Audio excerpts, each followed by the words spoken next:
Hi there and welcome to my channel. Today we are making homemade shredded hash browns. In my potato bin, I just grabbed the largest of my potatoes. They're easier to peel. These happen to be Yukon Golds.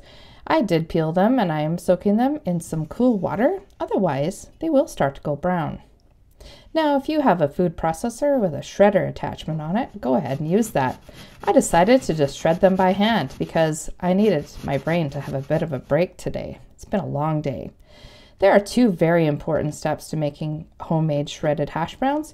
And the first step is you need to rinse your potatoes off. You need to rinse that awesome starch off of there. My husband and I make our own potato starch at the end of this video. I'll link how to do that if you're interested. So I give them a good swish in some cool water and then I rinse them. And I repeat this process 3 times or until my water is no longer frothy or looks like it has a lot of potato starch in it. The potato starch in your frying pan will cause your hash browns to be mushy. You don't want that. I'm pretty happy with how this is going now, so I'm going to drain that water out for a final time. I use my salad spinner to spin the water from my potatoes. It gets them nice and dry. If you don't have a salad spinner, just give them a good old-fashioned squeeze with your hand or in some cheesecloth or paper towel. In our breakfast hash browns, we really enjoy having some onion also shredded in there. If you shred it, it's the same size as the potato and it cooks in the same amount of time. You also want to make sure that you squeeze the water out of your onions. I guess it's technically onion juice. Not quite for breakfast.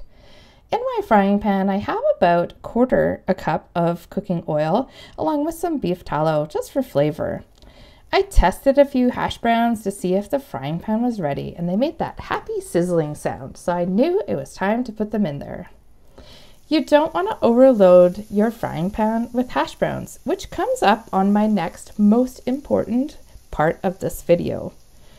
Once you got your hash browns into the frying pan, now I've added my onion. It is super important to let that oil do the work on the bottom of the pan and give you that nice initial crispy layer before you ever touch it. And never, ever, ever cover your pan or your potatoes will just cook and you'll have mashed hash browns. You can add whatever seasoning you like. I added some thyme leaves, some gochujang powder, some salt and pepper, but if you also want to add some paprika for some color, I think that's awesome. Onion powder and garlic powder also go really well in here. So I let my potatoes sit for several minutes until I tested the bottom of them to see how they were. And they started to have that nice crispy layer on them. So I'm just flipping them over here so that the other side will get crispy. And I let them sit for another couple minutes.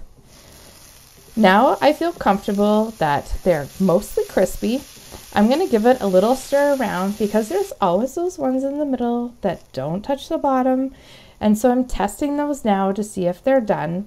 You can spread them out and let them get a little bit crispy, but you want to be careful at this point that you don't overcook your onions or your hash browns will taste bitter. I served mine with a little bit of basil. If you're thinking that this is a lot of work to do just for one meal, why not make extra and freeze it? So this is my shredded hash browns that I'm just blanching in some boiling water for 2 minutes. We have froze these without blanching them and they do go a little brown. But if you blanch them, they don't get brown. And then I just immediately put them into some cold water to stop the cooking process. And then they went back into my salad spinner so that I could spin them dry later. When these come out of the freezer, be sure to squeeze out any extra moisture before frying them as I did with my original potatoes. Thanks for watching, everybody. Take care. Bye for now.